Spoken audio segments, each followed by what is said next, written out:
এসেছি একটা নতুন ভিডিওর সাথে। আর আজকের ভিডিওতে আমি শেয়ার করব একটা মিষ্টি ছোট চুলবুলি ব্রাইডের কথা। सो हे गाइस, আমি मेकअप आर्टिस्ट रिया और आज के हमारे ब्राइडल लोकेशन ছিল যাদবপুর। लेकिन मंजिल जितना ही फिक्स्ड हो, सफ़र में हम लोग भटक ही जाते हैं। यस, সেদিনকে আমার সাথে ঠিক এরকমটাই হয়েছিল।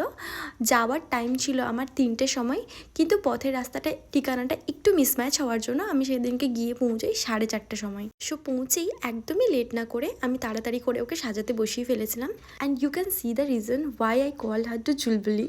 বিকজ এত কথা বলতে ভালোবাসে সে, কিছু কিছু মোমেন্টে যখন আমি ওকে স্টপ করাচ্ছিলাম, যেমন লিপস্টিক বা কলকা করার সময়, তখন আমার নিজেকে মনে হচ্ছিলো যেন আমি ওকে কিছু পানিশমেন্ট দিচ্ছি। মানে আমার নিজেরই খারাপ লাগছিল ওর মুখটা দেখে। লেট মি ইন্ট্রোডিউস, আজকের ব্রাইড ছিল মৌসুমি। সে আমার থেকে অনেকটাই ছোট ছিল, বাট খুবই মিষ্টি অ্যান্ড